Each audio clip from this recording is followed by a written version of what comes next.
exclusive photographs, by far the best yet, are in from the Titanic. For most of this century, When the first images of the Titanic shipwreck appeared in September 1985, the world stopped. People were glued to their TVs, watching the legendary ship reappear after more than 70 years. Where did the Titanic sink, you ask? It's located about 400 miles off the coast of Newfoundland, Canada.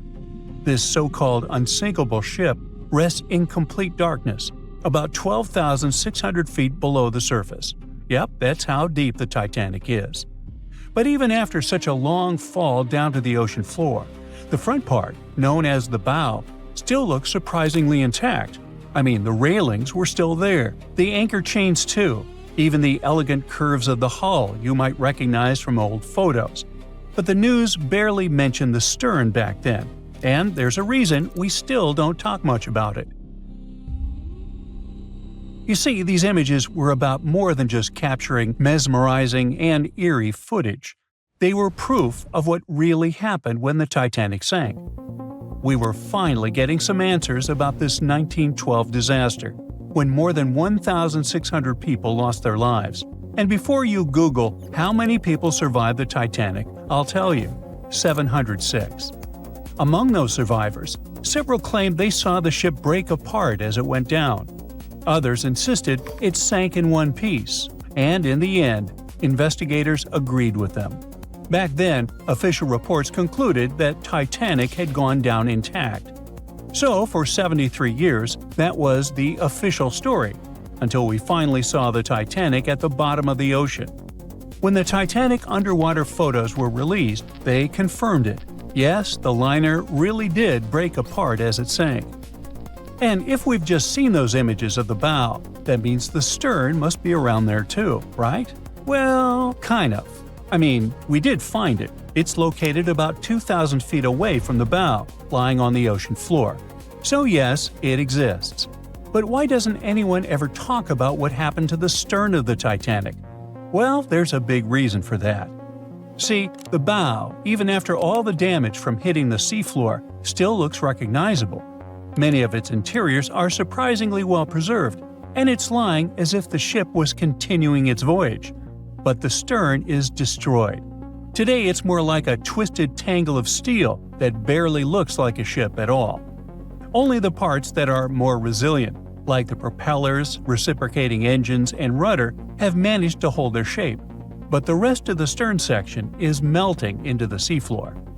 Yet, to understand why it's in such a terrible state, we need to go back to that freezing night of April 15, 1912, the night of the Titanic wreck. Just hours before the tragedy, Titanic was still sailing smoothly across the cold North Atlantic. The stern was alive with people, families talking, music playing, life going on as usual. This is where the room for passengers with the cheapest tickets were located. That's why third-class travelers were also known as steerage passengers. But the stern wasn't only for passengers. It also contained many of the ship's storage areas, including cargo holds, baggage rooms, kitchens, crew quarters, and even the engineering spaces. And hold on to that info, it's going to be important in a second. So let's jump straight to when the liner struck the iceberg. As the bow began to sink, the stern slowly lifted out of the water, putting enormous strain on the middle of the ship. By around 2 in the morning, the lights on Titanic flickered and then went out. Moments later, the ship broke in two, and the bow disappeared beneath the waves. The stern briefly settled back on the water before rising again, this time almost vertical. It stayed upright for a few seconds and then began its final plunge. At about 2:20 in the morning, the stern vanished beneath the Atlantic. Titanic was gone. What was happening beneath the water were two completely different scenarios. First, the bow slowly filled with water and began to drift downward, almost sailing gently like a submarine. Because of that, it managed to keep its shape and stayed mostly intact. But Titanic's stern collapse was a whole different story. The stern was ripped wide open where the ship had split apart. Water rushed in through that open end at incredible speed. This sudden flooding made the stern plunge downward much faster than the bow. The rush of water created so much turbulence that pieces were ripped off and scattered all around the ocean floor. Now, remember what I said earlier about the spaces inside the stern? Those huge storage areas were wide open, and many of them contained air pockets. So when the stern section broke away, it still had compartments filled with trapped air. As it spun down into the depths, this increasing water pressure crushed those pockets one by one. The surrounding structure began to implode, scattering pieces of metal, furniture, statues, and passengers' belongings across the ocean floor. So many experts believe the immense water pressure made that section collapse as it sank, and that's why we can't see much of it today. And now you know the answer to the Titanic back section mystery. We don't talk about it much, simply because there's not much left to see. It's like the part of the Titanic story that's too broken or too painful to talk about openly. The side of the ship that truly feels lost. And sorry to say this, but that's the future of the bow, too. I mean, it won't be there forever. The iconic shape of the wreck is changing year after year, and not in a good way. The front part of the Titanic is deteriorating, and one day it'll be entirely gone. Down on the seabed, the Titanic faces enormous pressure, nearly 390 times greater than at the surface. The good news is there aren't any air pockets left inside the ship, so big implosions won't happen again. But the bad news is that the ship's own weight is now helping to tear it apart. As those 52,000 tons of steel slowly settle into the ocean floor, they twist and pull on the hull. Submersible missions have already spotted large cracks running through the steel plates, and even the decks themselves are starting to cave in. And there's something else. The wreck might look cool and spooky today, but that actually comes from a thick layer of bacteria and microbes covering it. The problem is, they're slowly eating the Titanic. Yep, most of the corrosion happening down there is caused by bacteria, and this is gradually weakening the entire structure. Steel plates, beams, and supports are getting thinner every year. Scientists estimate that the ship is losing between 0.13 and 0.2 tons of iron every single day. Still, even at that rate, the wreck won't vanish overnight. Experts believe it could take up to 420 years for the liner to disappear completely. Until then, we'll keep watching this sad but natural process unfold. Parts of the ship have been falling apart little by little since the night when Titanic sank, and a lot has already changed since we started taking underwater photos, like the railing sections that have dropped and the ceiling in the captain's bathroom that's collapsed. That's why so many expeditions are now focused on capturing footage and detailed scans of the Titanic shipwreck to preserve its memory before the ocean takes it all. It's our way of keeping the story alive, even as time and nature continue their quiet work. Maybe those hungry bacteria can take a break from their buffet, so that Titanic can rest in peace with many more years to come. By April 1912, the Titanic was the most expensive and unsinkable ship in the world. These days, the sunken Titanic is associated with some of the most expensive expedition tours in the world. Despite the terrible tragedy, people have built profitable businesses using the famous ship, and these businesses can be very dangerous. The Titanic fell to the bottom of the icy waters of the North Atlantic in 1912. It was more than 70 years before people finally discovered the ship. It happened in the 80s, when researcher Robert Ballard carried out a secret mission to search for sunken submarines. In addition to his mission, Ballard also wanted to search for the wreckage of the Titanic, if he had the time. In short, he did find the Titanic. This discovery became the beginning of big profits, fighting for customers, lawsuits, and the destruction of the wreckage.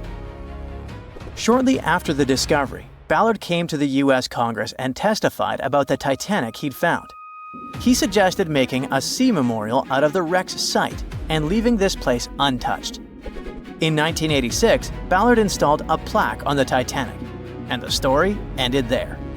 But not for long. The Titanic tragedy was a popular theme, so many companies realized they could make a lot of money out of it.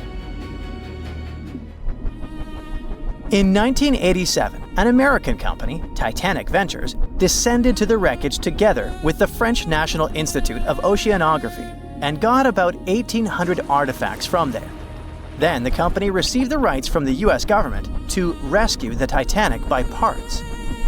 Over the course of several years, they made several other expeditions and took more than 2,000 artifacts. The company created a museum where it exhibited the found jewelry, interior elements, personal belongings of passengers, and a lot more. Some artifacts were put up for auction.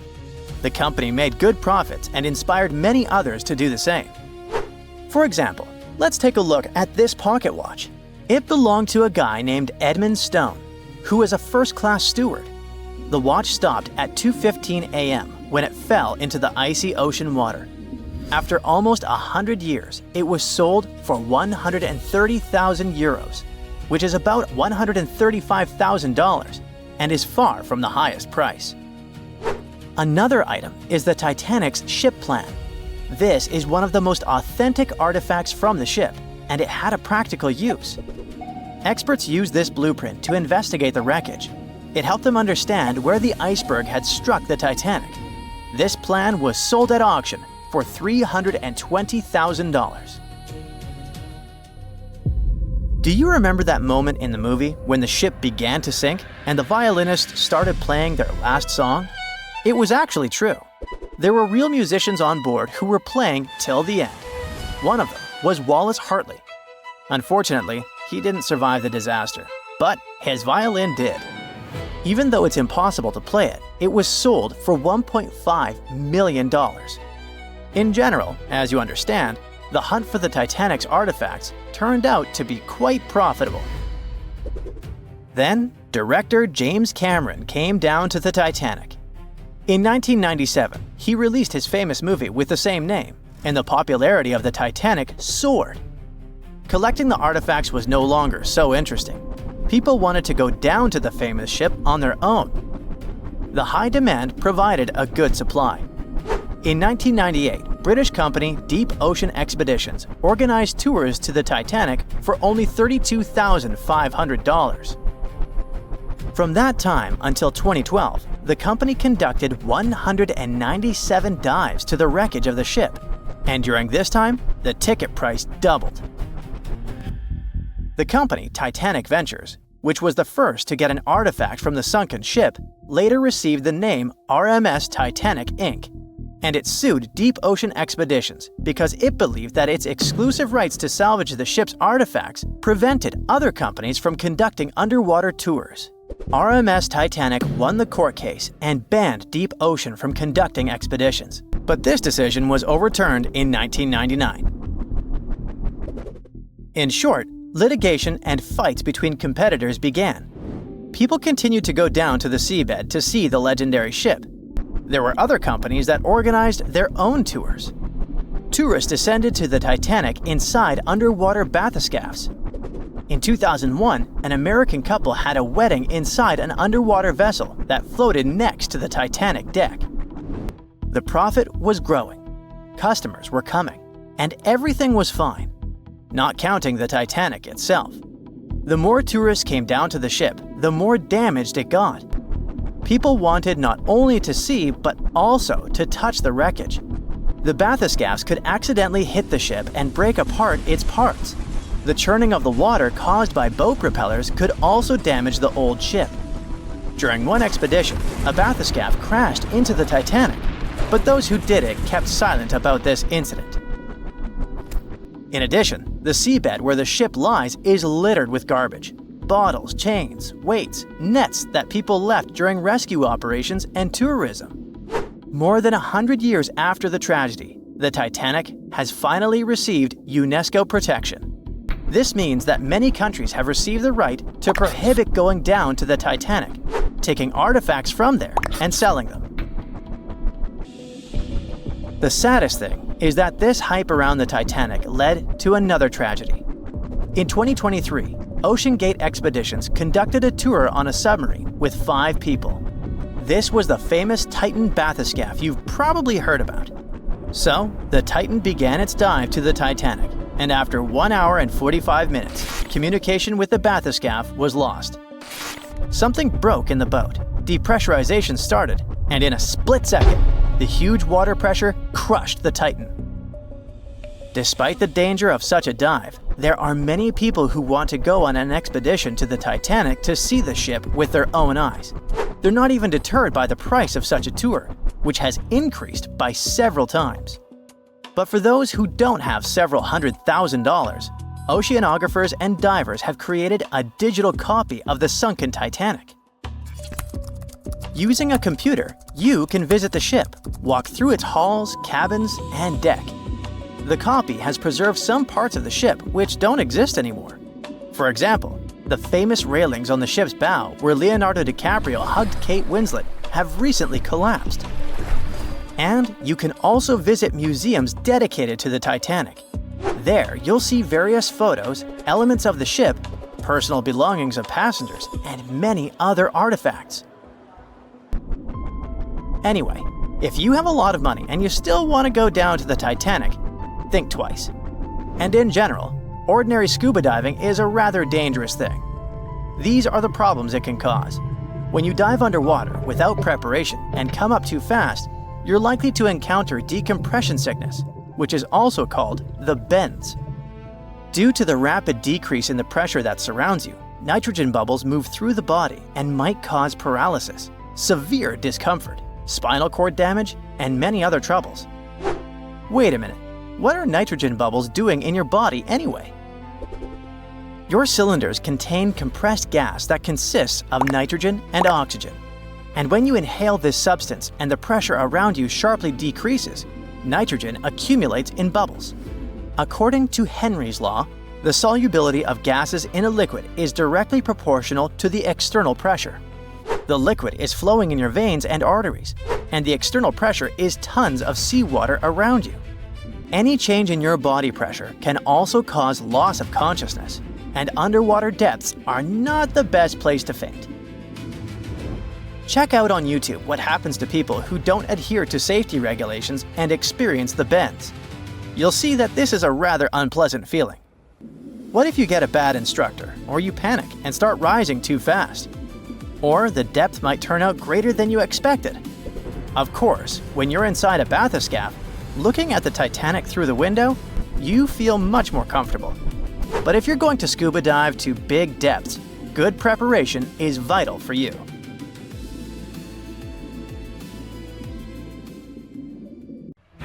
How could a ship built by the brightest minds of its time and called unsinkable go down in just 2 hours and 40 minutes? Maybe we can crack the mystery by diving deep into the bolts of the Titanic. And I mean that quite literally. It all started with a fancy dinner in London back in 1907. Lord William James Parry had a big idea and needed the right people on board. He invited the director of the British shipping company, White Star Line, over to chat.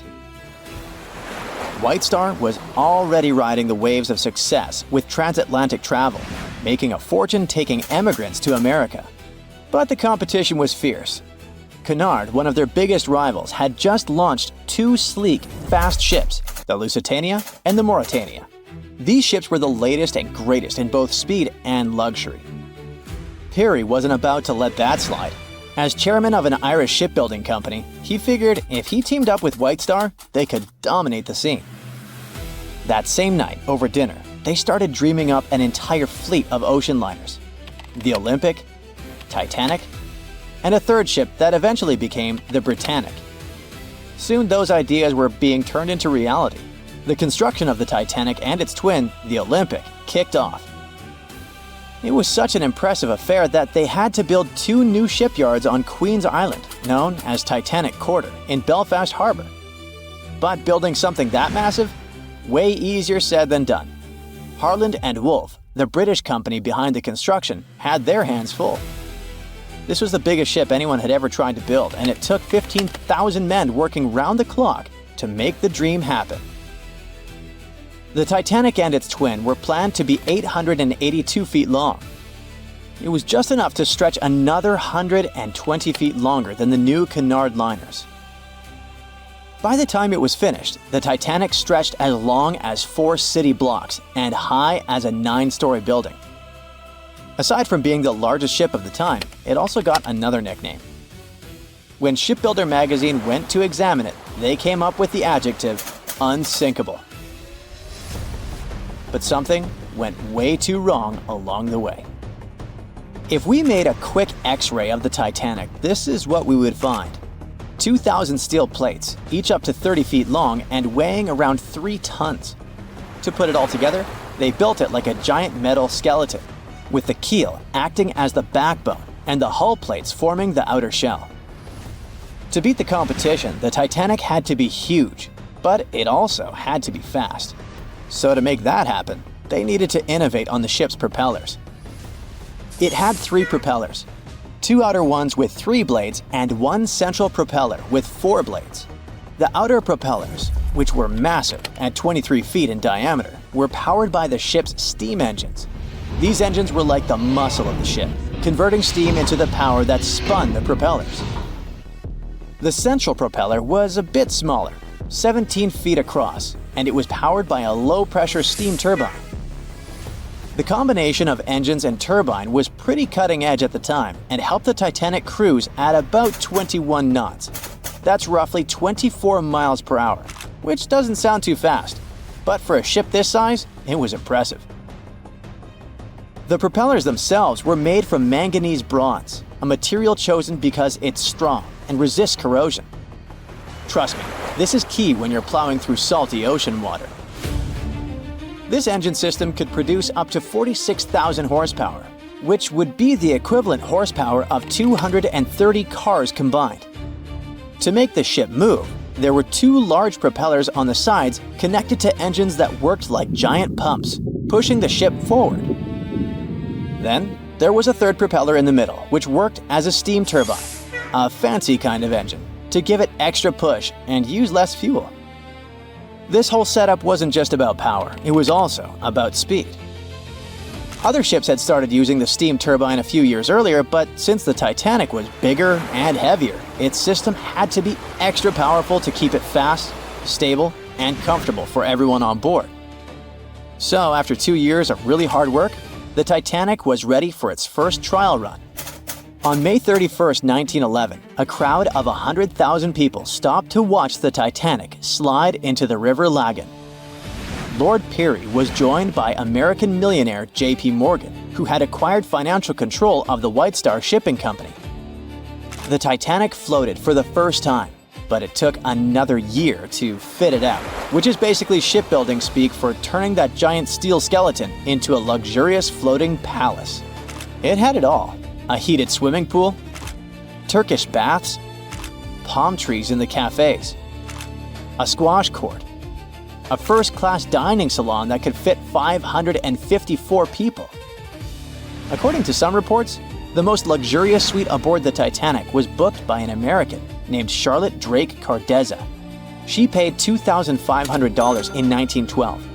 Even in today's money, that's a pretty penny for a trip. But if we make a conversion, it's gonna be around $75,000 in the 2020s. All for a one-way ticket across the Atlantic. Workers rushed to finish painting and polishing the Titanic by March 31, 1912.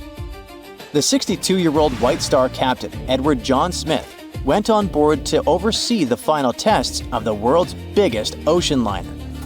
The captain even said this would be his last Atlantic crossing. Once he got to America, he would retire.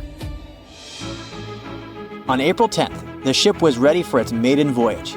It sailed to Southampton to take on coal and its first passengers.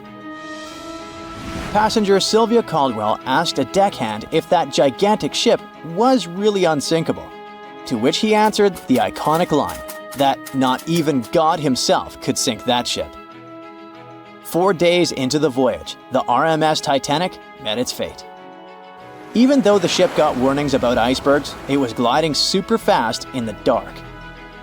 When the lookouts finally saw the iceberg, it was too close for the ship to stop or turn. Imagine trying to suddenly slam the brakes on a huge car.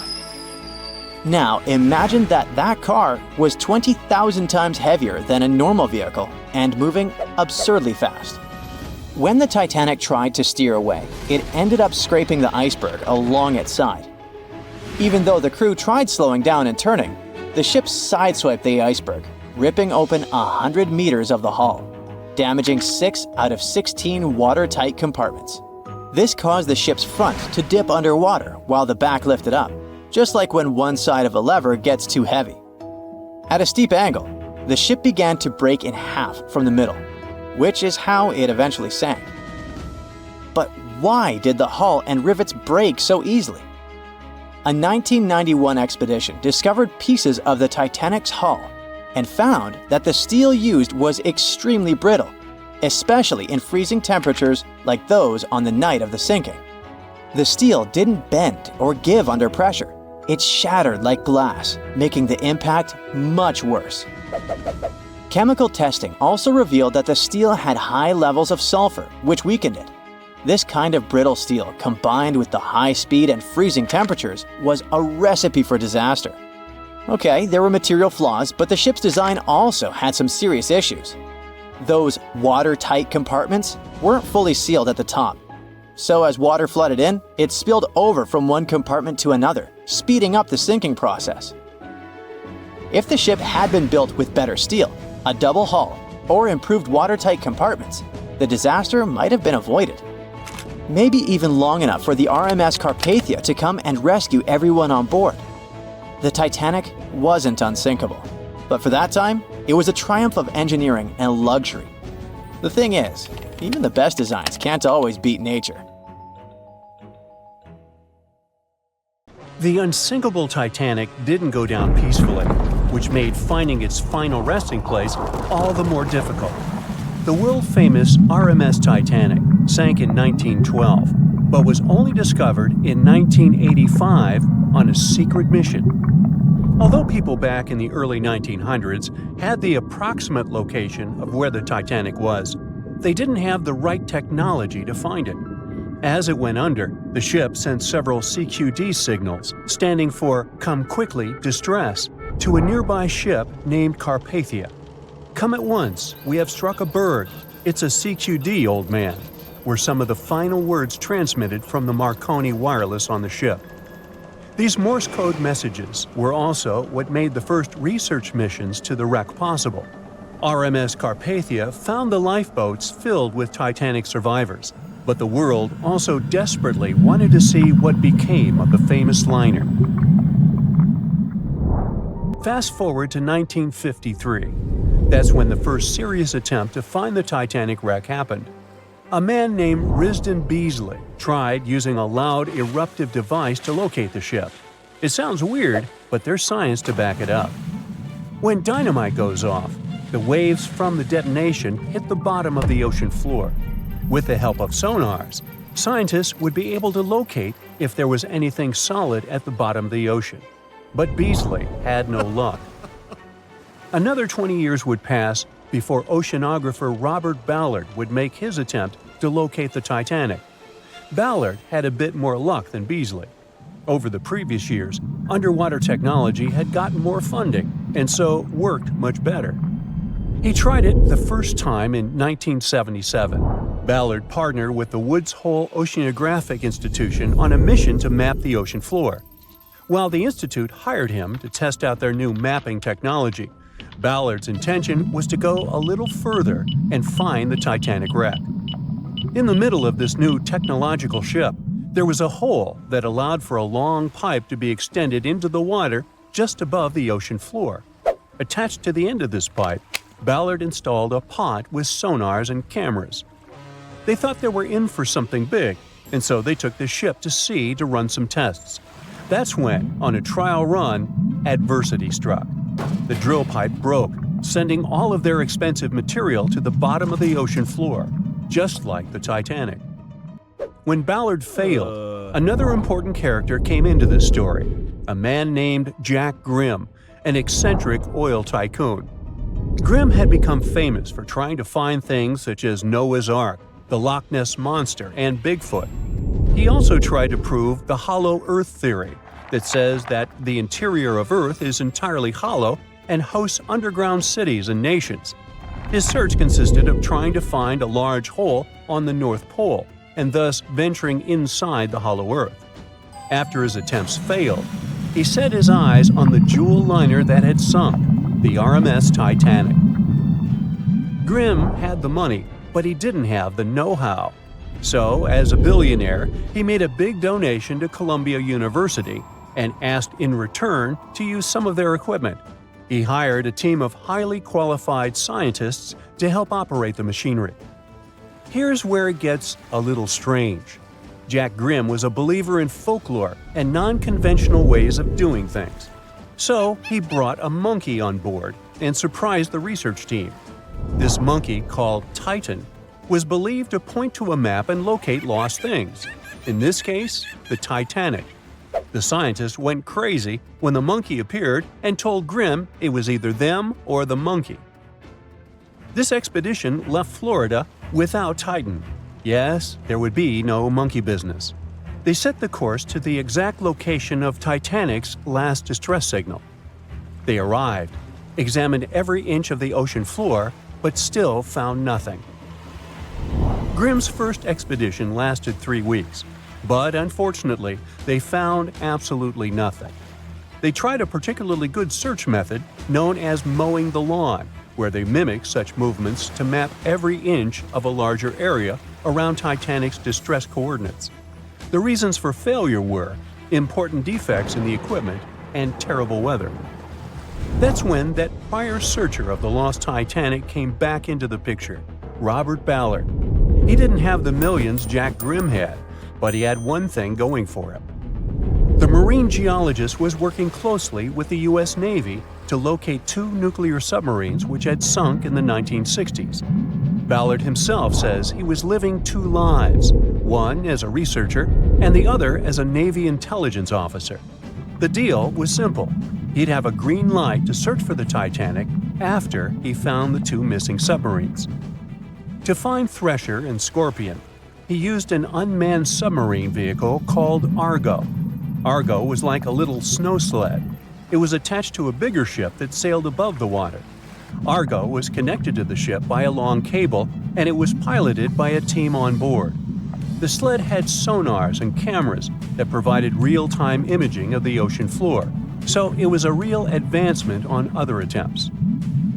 After much thinking, he had a eureka moment. He supposed the force of the wreck should have left a comet trail that led back to the ship. While searching for the Titanic, most people had tried to find the ship itself. But until then, it had been trying to find a needle in a haystack. That's why Ballard's logic was so brilliant. He needed to invert the order. He had another obstacle on his hands: time. He could only look for the ship after finding the lost subs. And by the time that happened, he had 12 days left. He teamed up with another scientist, and they applied the mowing the lawn method to map the ocean bed. Another important piece of information that most researchers left out was that there was a sea current moving south on the day of the disaster. This meant that the debris field should be south of the distress signal coordinates. To save time and resources, he would do a quick reconnaissance of the ocean floor, spacing lines more than 3 miles apart to look for debris fields. He also relied more on the camera visuals than on the sonar signals. His team took turns piloting Argo and watching the video. Days rolled by, with nothing but the empty ocean floor showing up, until the rocks they were used to seeing started to look like man-made debris. Suddenly, there it was, the Titanic's boiler. Ballard was right. The debris field would take them back to the ship. After 73 years of searching, they had finally found the Titanic wreck.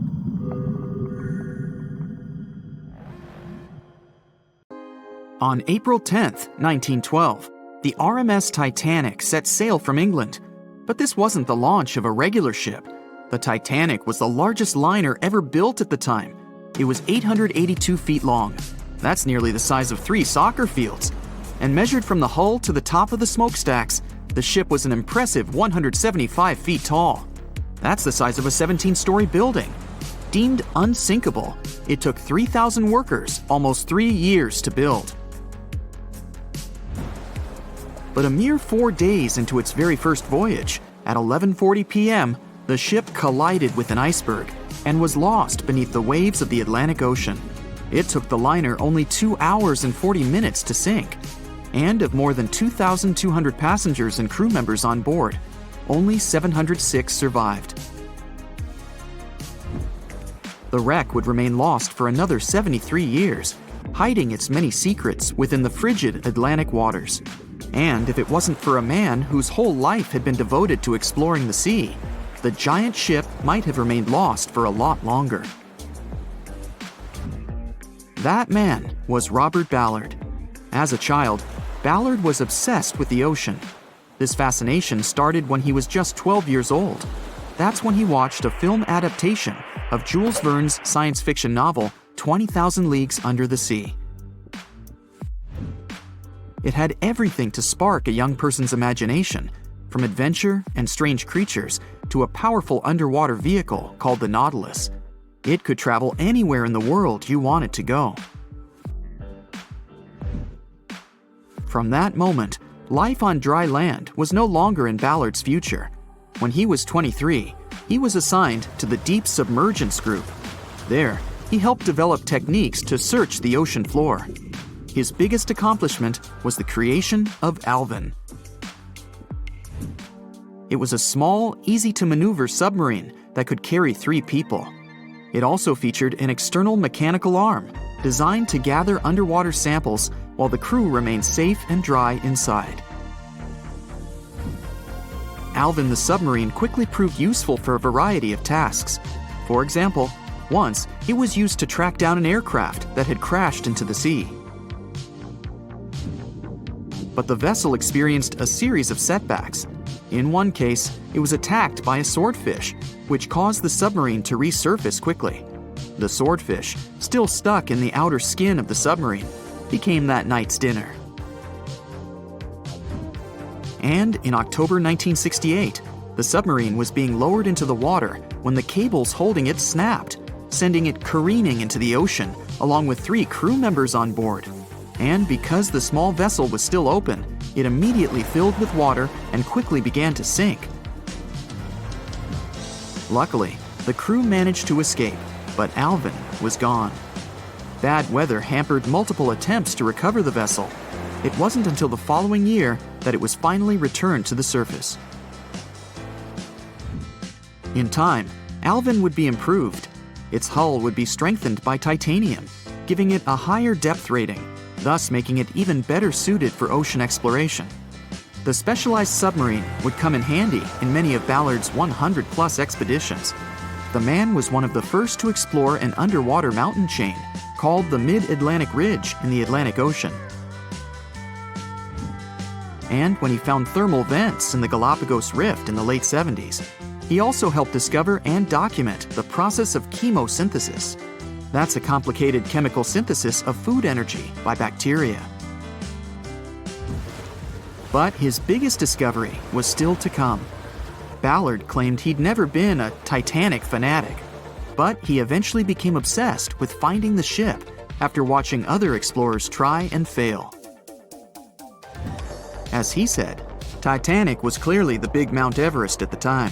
Many others had tried, many that I thought would have succeeded, or should have succeeded, but didn't.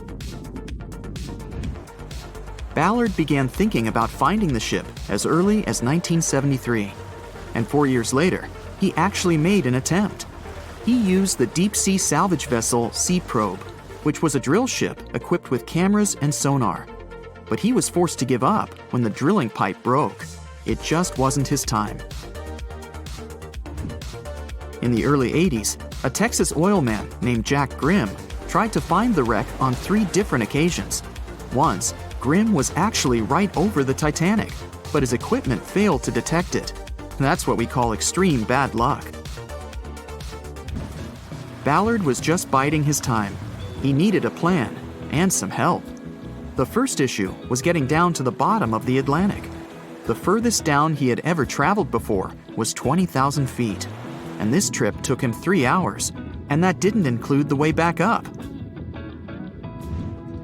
Ballard knew he could use Alvin. already enhanced with a titanium hull to withstand the pressure of the ocean. But he also needed something that didn't require him to actually go down with it.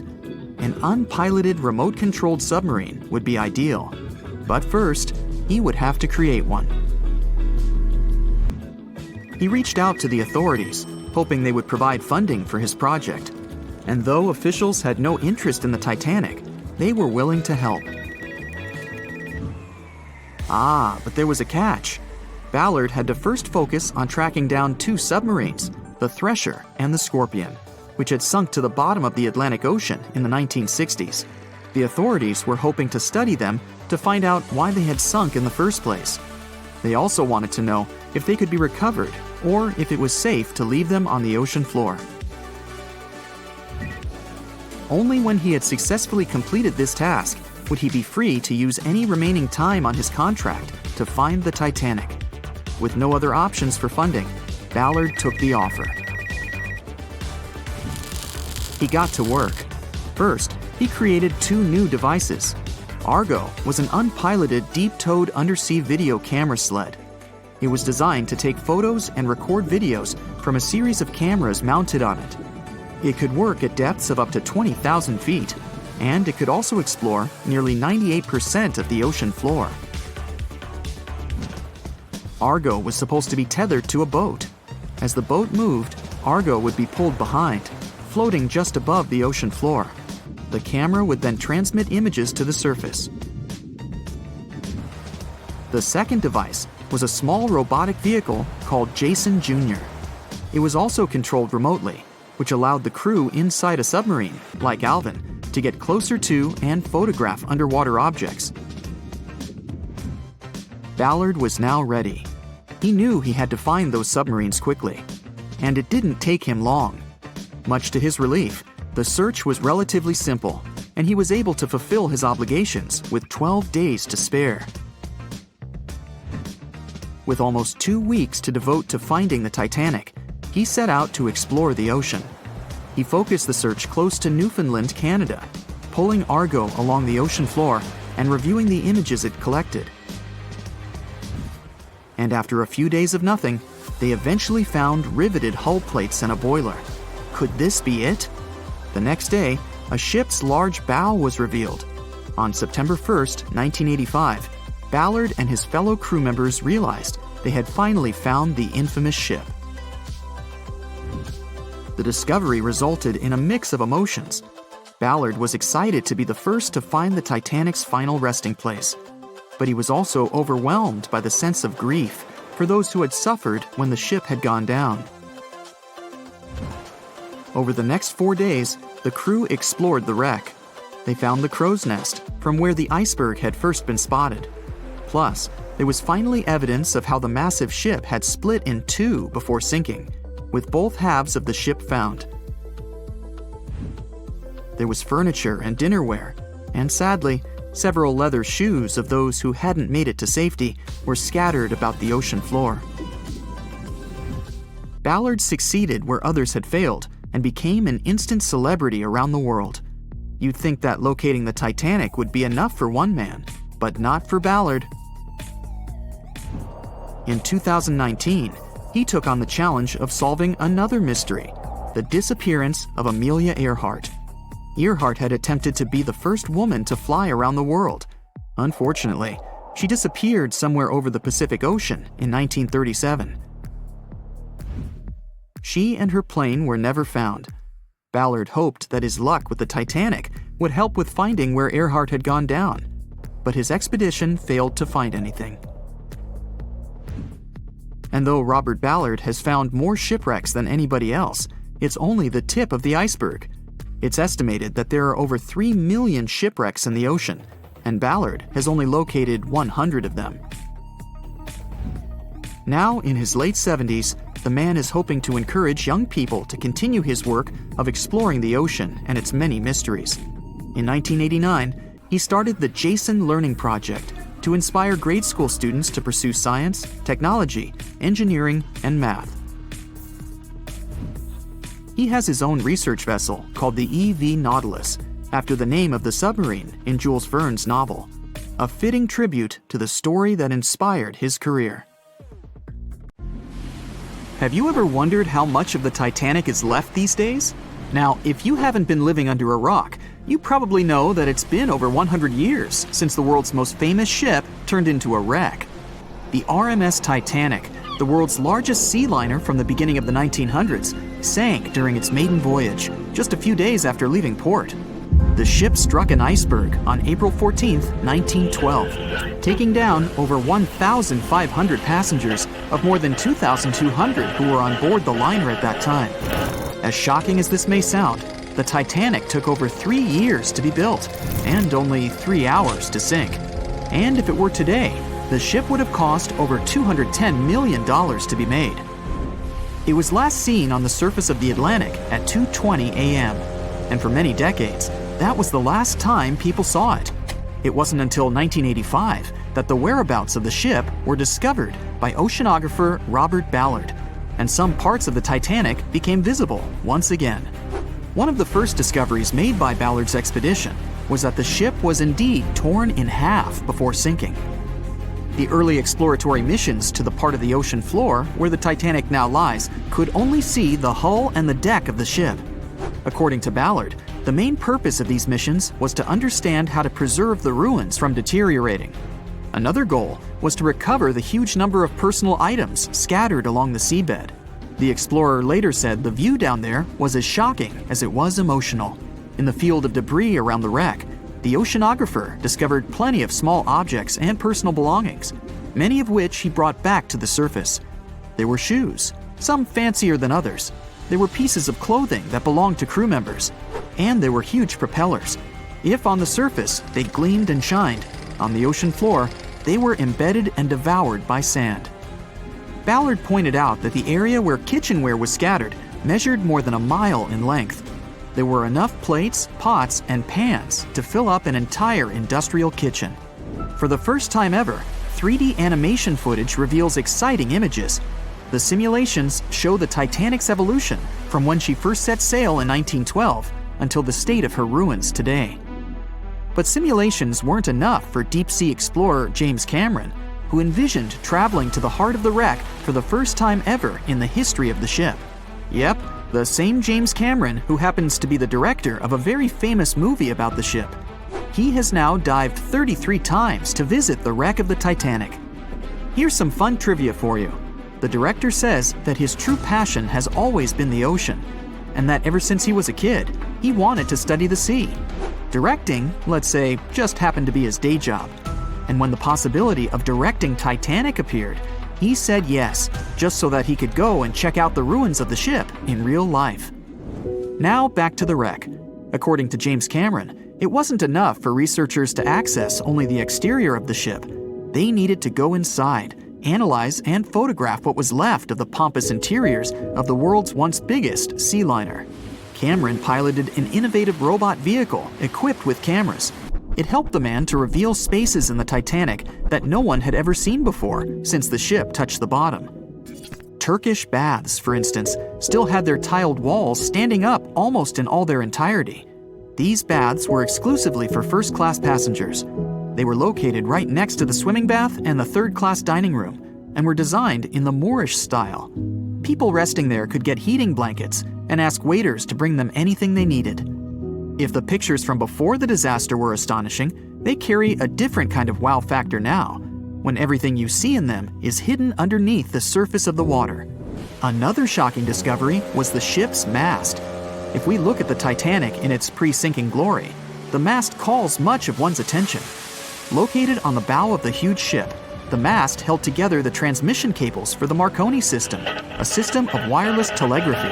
That's also where the British merchant flag the Titanic flew was located. The mast stood at the height of a bit more than 100 feet and was equipped with a crow's nest. Nowadays, the mast is unrecognizable. Attacked by corrosion, it collapsed. The crow's nest broke apart too. Now we can see why the modern-day Titanic is a real treasure for deep-sea explorers. But as the wreck of the ship lies at an approximate depth of 12,500 feet, sunlight is non-existent there. So, piloted missions depend on high-end technological equipment to survey the area. Why do you think the Titanic went missing from the public eye for over 70 years? Well, because at that time, technology wasn't advanced enough for people to go down there, as well as bring back good footage of the wreck. Filmmakers were the ones who drove this technology to its advance by trying to film underwater. They began by building boxes to put their cameras inside. And now, deep-sea photography is highly advanced and allows us to marvel at the awesomeness of underwater life. Of course, taking pictures under the sea is no easy feat. For one thing, to withstand that crazy underwater pressure, submarines need to be really strong and have thick walls, no thinner than 11 inches. Plus, explorers need to understand how to film and photograph when there's almost no light around. There was another thing that made documenting the Titanic even more difficult. When the wreck of the ship was rediscovered by scientists, it was covered with red-colored rusty bacteria that made it even harder to take good pictures. As it happens, the color red does not reflect well underwater, which is unfortunate for photographers. For this reason, human-operated vehicles that go down to tour the ruins are equipped with powerful lighting devices. When you see some parts of the ship from afar, they look as if reddish-brown wax has been dripping all over the Titanic's ruins. But in reality, these icicle-shaped structures are colonies of microorganisms. When the ship sank, it brought down with it an enormous amount of bacteria that hadn't existed at the bottom of the ocean before. But now, these bacteria, together with the extreme conditions at the bottom of the ocean, have turned into a disastrous combination for the ruins of the ship. These red colonies of microorganisms actually feed off of iron and steel, which is basically all that is left of the Titanic. One kind of those microorganisms are bacteria called Halomonas titanicae. They can eat up to 220 pounds of iron per day. This makes the Titanic a colossal food source for them. There have been lots of speculations regarding the life expectancy of the ship's wreck after researchers discovered this bizarre rust. But according to Cameron and his research team, the Titanic isn't going to disintegrate anytime soon. In one of the latest expeditions down to the wreck, a piloted vehicle was funded to identify specifically one stateroom. It belonged to a very important passenger, Sir Benjamin Guggenheim. Yes, just like the museum. Guggenheim was the son of a mining magnate and a member of the elite group that boarded the transatlantic journey of the Titanic. Born in Philadelphia, Guggenheim was traveling back home to the US. But, as we all know, he never made it to his final destination. For the price that ranged from 400 to 800 pounds back in 1912, the equivalent of 84,000 pounds nowadays, one could book accommodation that was called a stateroom. Staterooms on the Titanic were the most luxurious kind of first-class rooms. They were located on the B or C decks and were decorated in more than 11 different styles, ranging from Jacobean, Georgian, Italian Renaissance, and the list goes on. These rooms were filled with carved paneling and marquetry made from exotic and rare kinds of wood, such as mahogany, oak, and so on. Guggenheim occupied one of these luxurious rooms, and 100 years later, one of his descendants funded an entire mission just to locate the precise stateroom the man stayed in.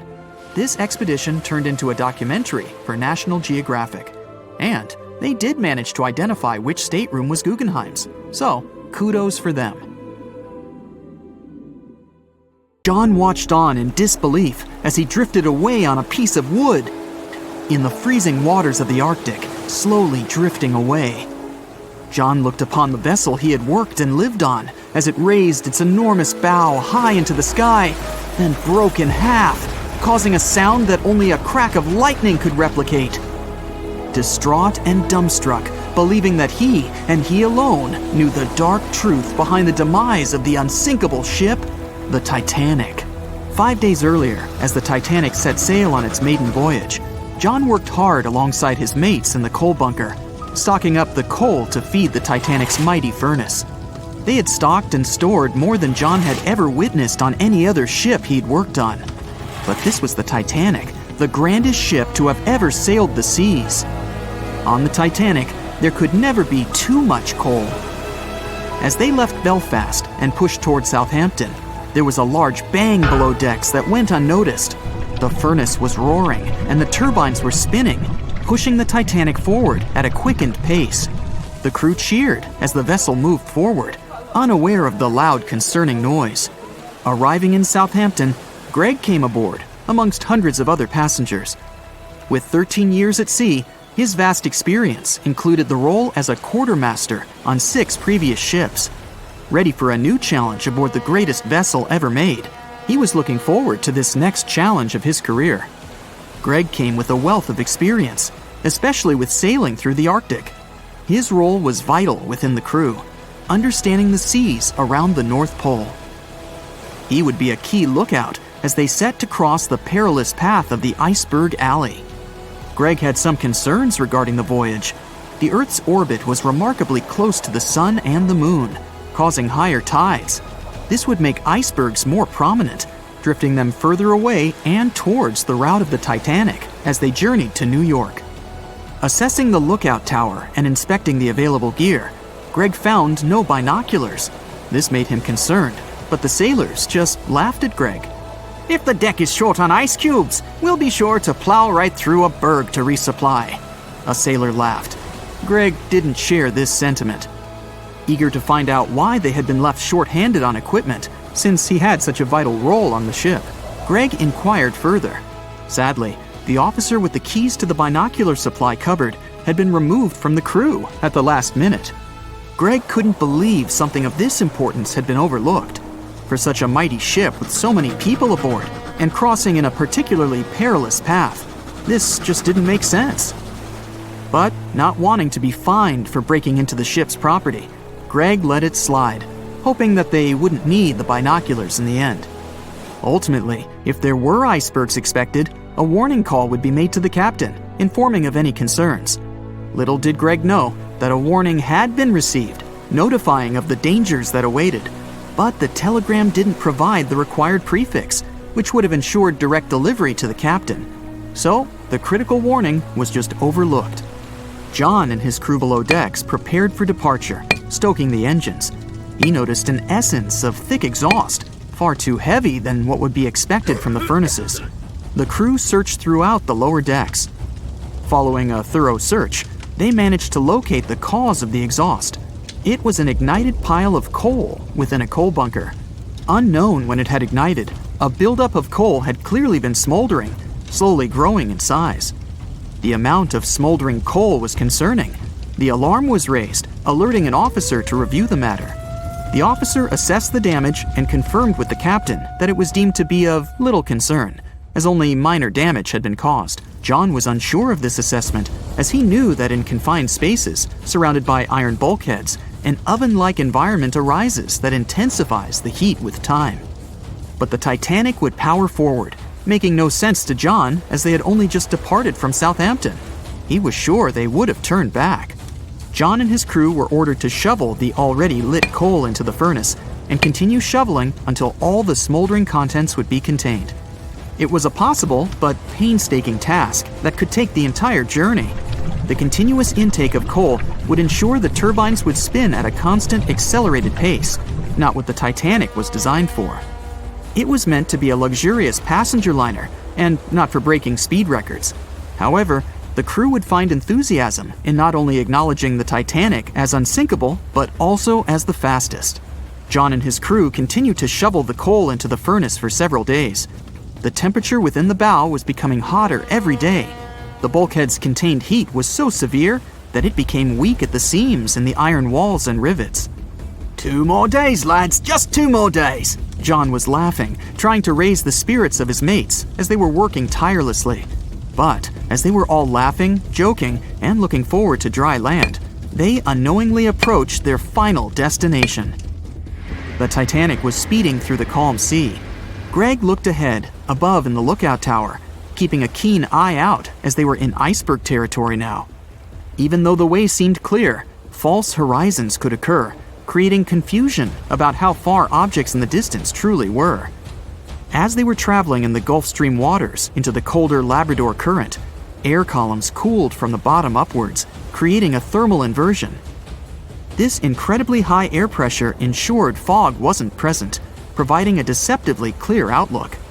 But the thermal inversion can also create optical illusions, showing the horizon further away, appearing higher in the distance, or masking whatever objects that could come before it. These false horizons could easily hide any icebergs that could be approaching.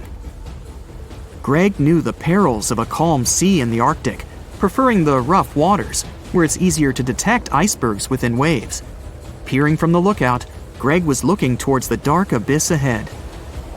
Suddenly, within 1 mile directly in front, a formidable image quickly emerged from the dark waters surrounding. "Iceberg right ahead!" Greg yelled to his mate, who quickly called to the helm and directed them to steer hard to starboard. The helmsman received the call. In the heat of the moment, he turned the wheel counterclockwise. He then realized he'd turned the wheel the wrong way and quickly went in the opposite direction. The ship aimed towards the iceberg, veering to the port side whilst reducing speed. Although there was a delay in turning the wheel, since there was a short distance from the signal and the fast pace that they sailed at, it may not have made a difference. As they approached the iceberg, it appeared as though they'd miss it, but over 87% of an iceberg is underwater. And as they came along the side, the hidden ice underneath hit the port side bow, piercing the side of the hull with a 12-square-foot tear. The ship shook, with all aboard aware that something was amiss. Amongst the confusion and fear, they were oblivious of the damage. As they gathered their bearings, 6 out of 16 compartments were quickly filling up with seawater. The hull could only withstand 4 compartments filling before sinking. Time was ticking as the Titanic made its descent into the depths. The weakened bulkhead with heated steel pillars and rivets broke under the pressure and sudden change of temperature from the ice-cold water. The call was made to abandon the ship. Lifeboats were prepared to be released, while help signals were sent out to nearby ships. The radio operator was guiltily sitting, constantly calling out to a nearby ship that had been in contact with the Titanic recently. There was steady communication with this ship over the past few days, providing warnings of icebergs since the Titanic departed from Southampton. The final warning message received was just 1 hour ago. Upon receiving the final warning, the operator ignorantly responded, "Shut up," with the assumption that their warnings of icebergs were pointless. Following this unfortunate response, the ship turned their radio off and provided radio silence. The closest ship that was responding to their distress signals was 500 miles away, too far to provide any assistance in time. There were countless mistakes that caused the Titanic's watery end, whether they contributed directly or from sheer ignorance. The most tragic of them was the number of people aboard the ship, 2,224 of them. There were only enough lifeboats provided to rescue 1,178, barely half of the people.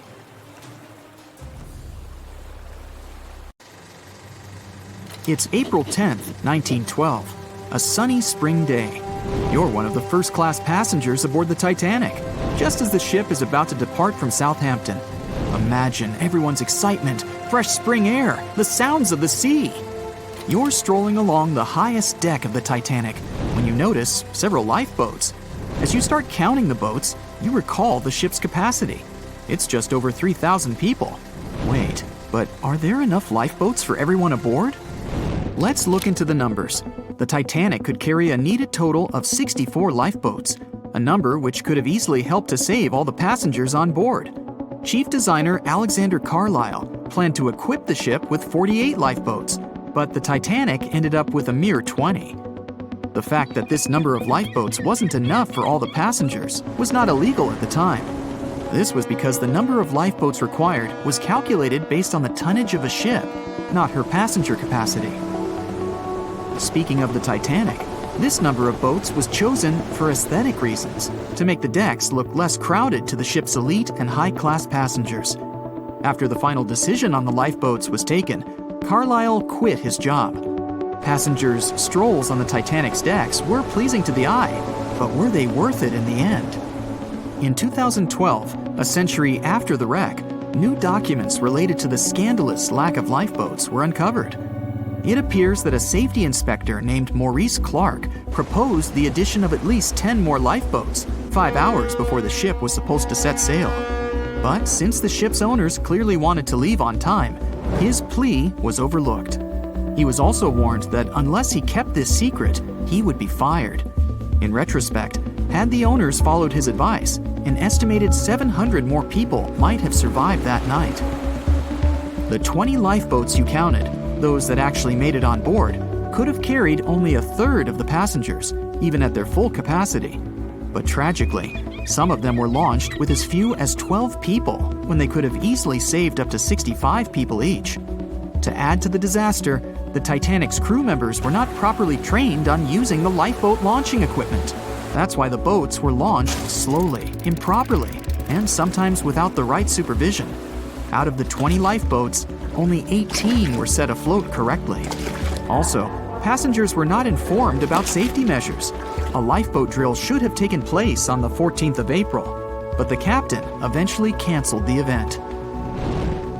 One of the many myths surrounding the Titanic and its catastrophic ending is also related to the lack of the necessary number of lifeboats.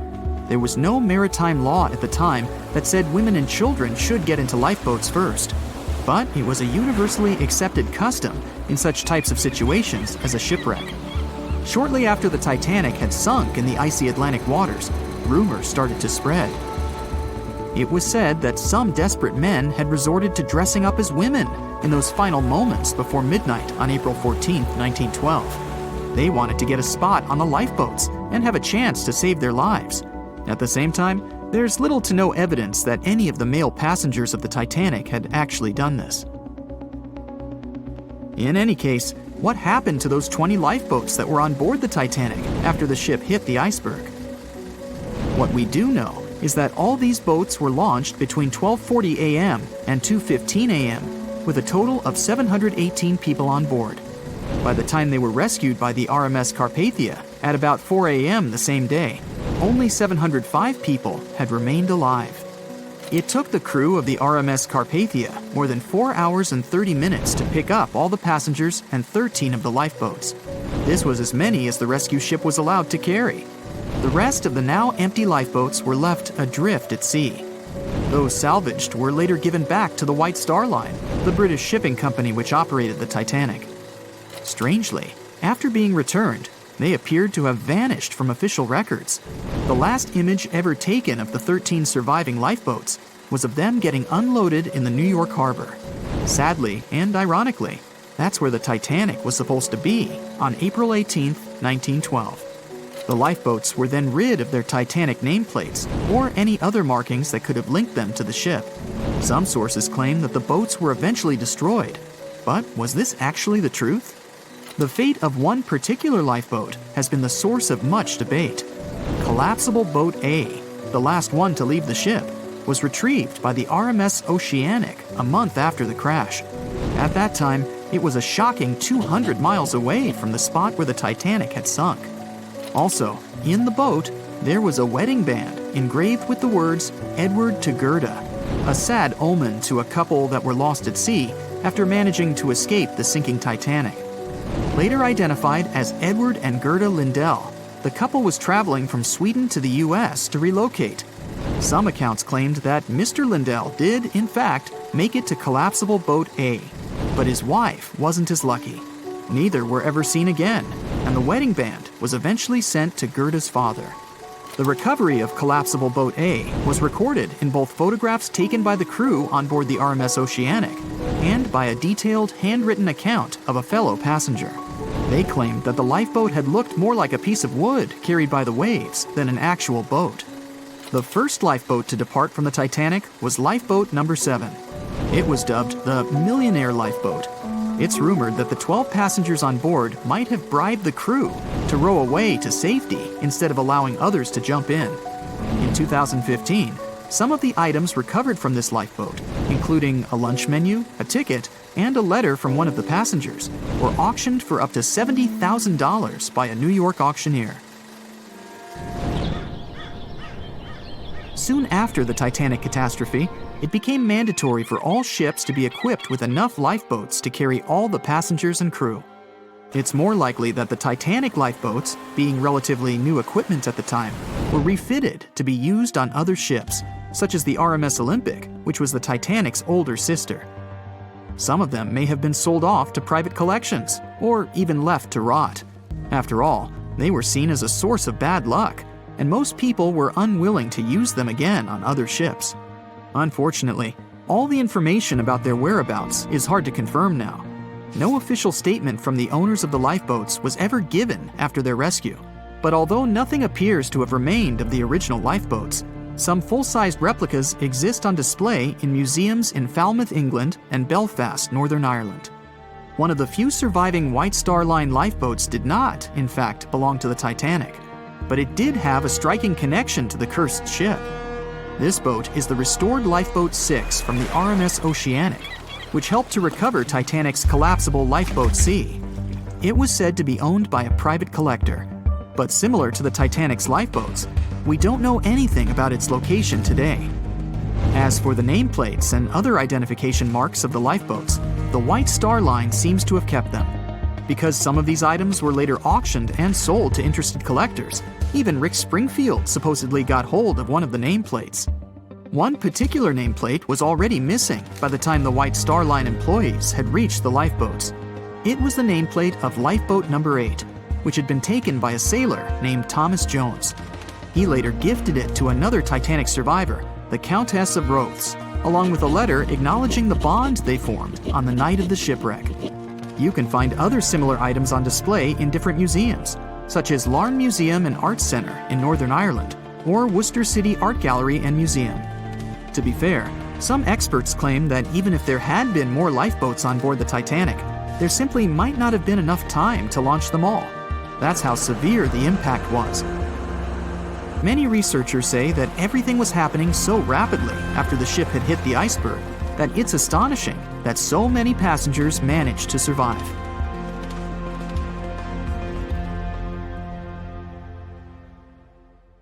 April 14th, 1912. The dark night was filled with horrible sounds of a giant metal vessel breaking into two.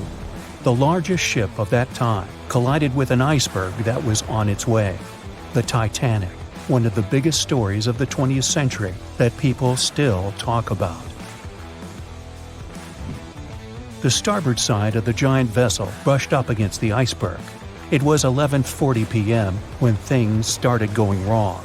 This iceberg caused enough damage for at least 5 watertight compartments in the hull to start filling with water. The crew immediately began a brief investigation to see if they could do anything and fix things. They had no one to rely on, all alone in the darkness of the cold night, far away from the land. The North Atlantic Ocean, around 400 miles south of Newfoundland, Canada. They needed time to figure out how to bring people to safety. They had some time, true, but not enough. If you watched the movie, you know the ship didn't plunge immediately after the icy doom had happened. The whole process lasted a good 2 hours and 40 minutes. But the situation was hard. There were 2,200 people to take care of, including crew and passengers, and things happening on the ship were chaotic. The chief designer, Thomas Andrews, soon realized they wouldn't be able to stay afloat. By midnight, the entire crew had begun preparing the lifeboats for launch. They had 20 boats with space for only 1,178 people, which was just a bit more than 50% of the people on board. The order was to get women and children to safety first. Crewmen were there to row and guide the boats. The scene over the next 2 hours gradually started escalating. The crew members had a task to wake up passengers and warn them something bad was happening. They wanted to place them into a fleet of lifeboats as soon as possible. At 12:15 a.m., some crew members sent out a distress signal. A steamship called Frankfurt was among the first ones that received the message and responded, but they were about 170 nautical miles away.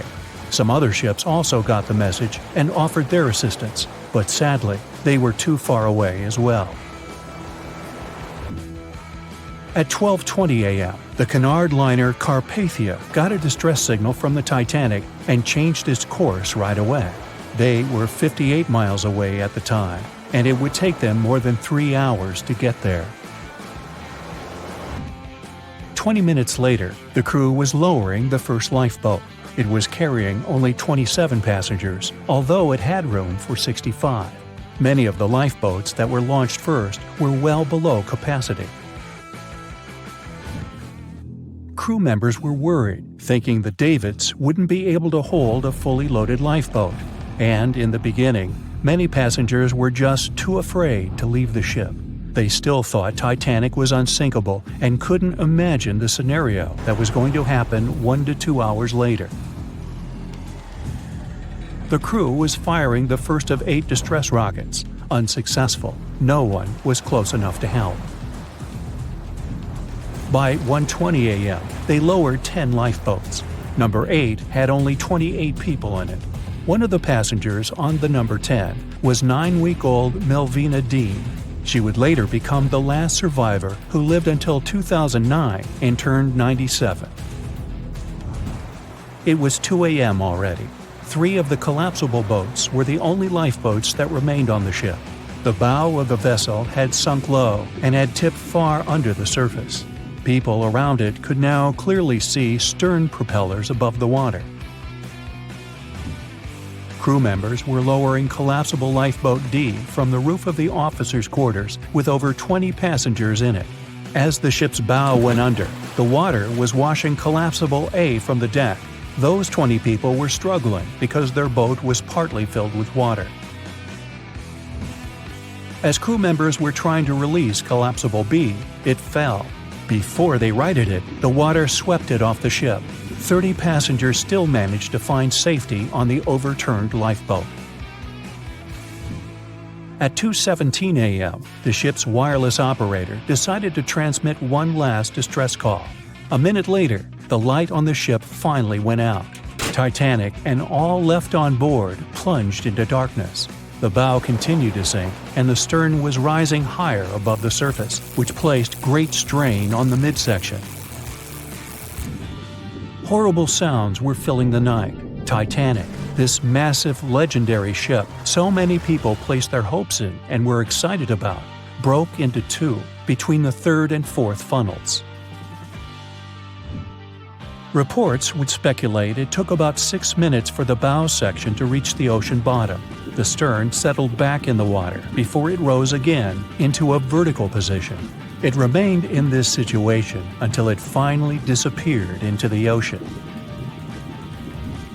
At 2:20 a.m., the stern apparently retained air inside, and water pressure crushed it as it went down.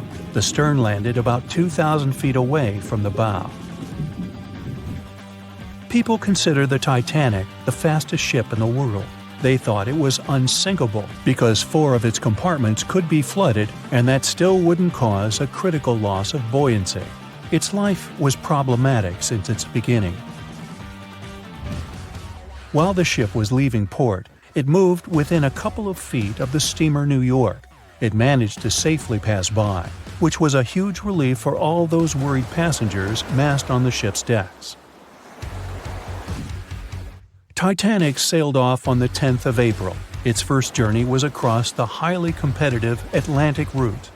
On the launch day, the Titanic became the biggest movable object in the history of humankind, 882 feet long, 92 feet wide. Not that big if you compare it with today's ships. The biggest cruise ship in the world today is Royal Caribbean's Symphony of the Seas, which is roughly 5 times the size of Titanic. If you put that ship in a vertical position, it would be nearly as tall as the Empire State Building, which is 1,250 feet without antennas. But Titanic was a huge attraction back in its time. At one moment of their journey, they stopped in France, after which they made another stop in Ireland. Once the final passengers boarded, the massive ship set out at full speed for their final destination, New York City.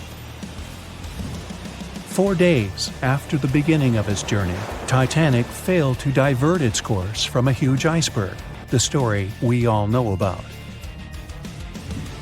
Only 700 people survived, and most of them were women and children. The night was extremely cold, 1 hour and 20 minutes after Titanic had gone down to the bottom of the ocean. Survivors weren't even sure someone was coming to save them. Finally, they saw the light. It was Carpathia coming towards them. They came for the people in the lifeboats. The crew brought them aboard and pulled a handful of other passengers out of the water.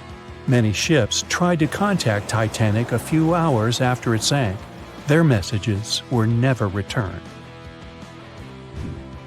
Later, when there was an investigation of what really happened, they discovered the Leyland liner California had been less than 20 miles away when Titanic was sinking. But the crew didn't hear the distress signals coming from Titanic because their radio operator was off duty. Countries from both sides of the Atlantic were shocked and horrified when they heard details of what happened to Titanic. They decided to make changes to ship operations, rules that would help avoid such events in the future. They held the first International Convention for Safety of Life at Sea, where they adopted rules for every ship to have lifeboat space for each passenger on board. Also, lifeboat drills became mandatory. They also decided to establish an international ice patrol. Its main role was to monitor icebergs in the North Atlantic shipping lanes. Ships also needed to maintain a 24-hour radio watch. Titanic wasn't built alone. Because of the size of this magnificent ship and all the new equipment it required, it would have been too expensive as a one-off. So the team built the Titanic alongside two sister ships, and both of them had eventful lifetimes. RMS Olympic came first. It was launched in 1910, and for a whole year was the biggest liner in the world. The Britannic was another sister ship that sailed for a while before it too ended down on the ocean bottom. But only Titanic became a legend and one of the most fascinating stories of modern history. At 11:40 p.m., the Titanic made contact with an iceberg in the North Atlantic Ocean. Many artifacts were found and restored, like parts of the ship, jewelry, and dining plates, to name a few. It took approximately 3 hours for the ship to be completely submerged in the remote icy water. The night was cold and very much alive. The orchestra was playing music as they enchanted the guests on board. Everyone was excited to arrive in America. It was still considered an amazing feat for a ship to cross the Atlantic back in 1912. But as the day went ahead, there was an atmosphere of impending doom for the captain and his crew. No one else felt it though. It seemed to them nothing could possibly go wrong, and this would just be another regular night. To them, the Titanic was unsinkable.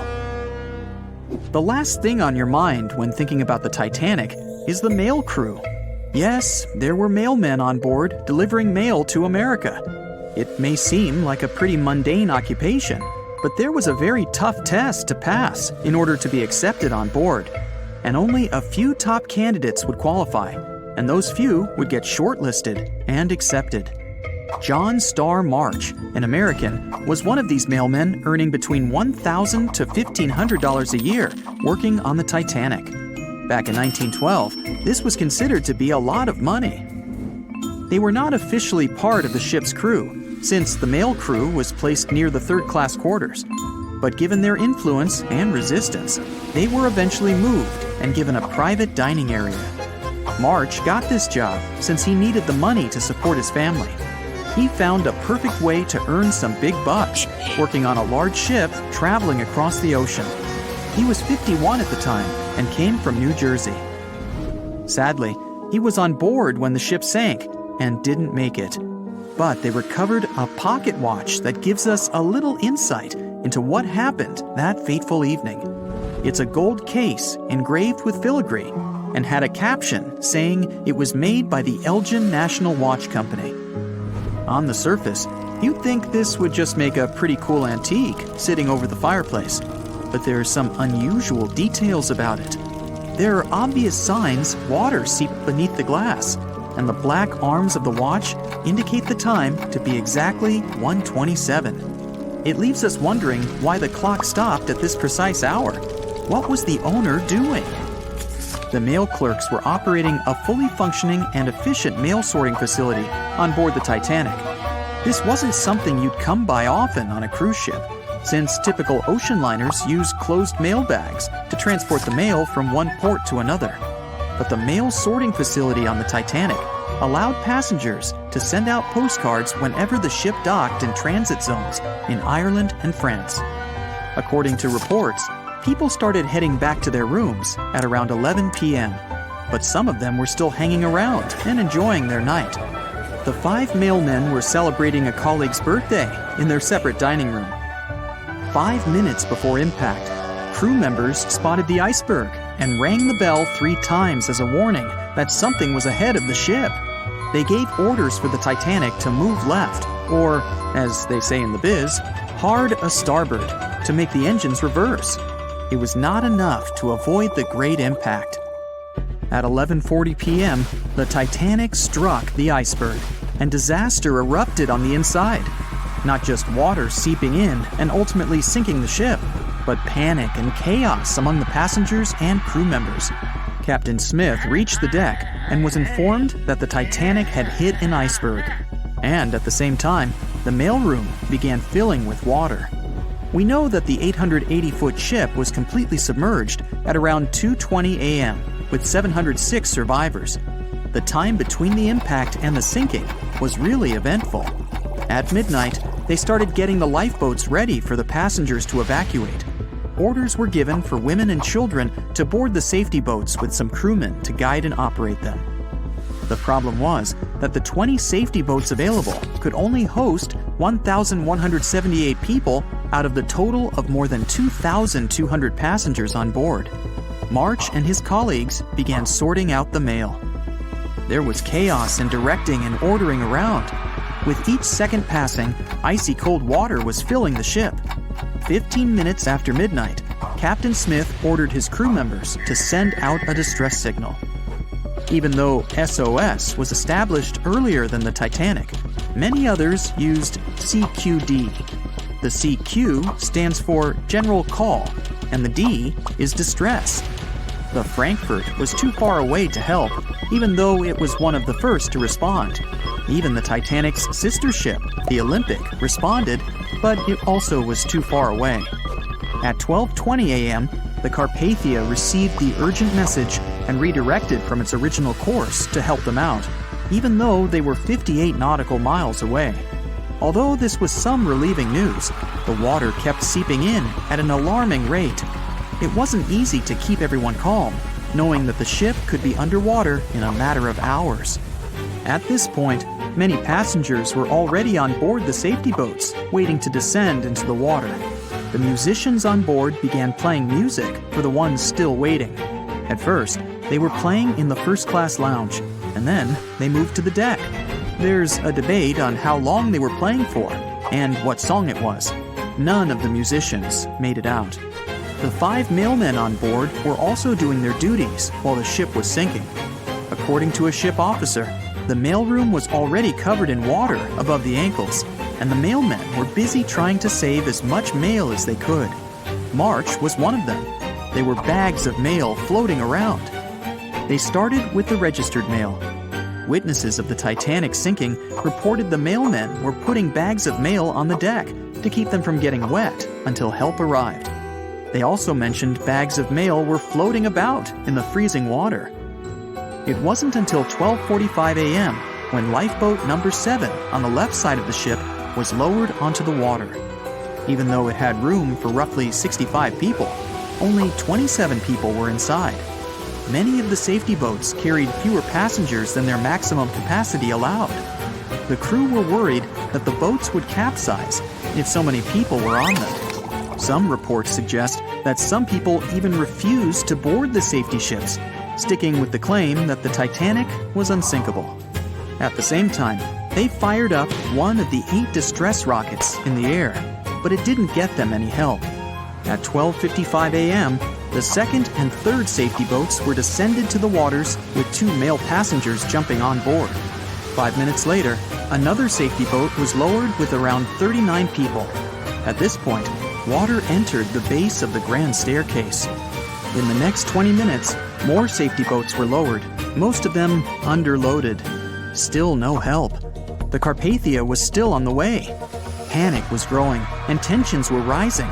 There was a lot of anger for people being left behind. At around 1:30 a.m., things were getting out of control. The organized boarding of passengers to the safety boats stopped. March's watch stopped 3 minutes earlier, which could mean he was part of the scuffle between crew members and passengers. It took 3 hours for the Carpathia to arrive. March wasn't among the survivors. His watch proved to be one of the essential findings lost in the wreckage of the Titanic. It was eventually returned to March's 2 daughters, and now it's in one of the collections of the National Postal Museum. March was a man who did what he had to do in the worst circumstances. Time was a precious commodity for the people on board the ship, and this watch proved valuable to learn more about the tragic yet inspiring stories of the Titanic.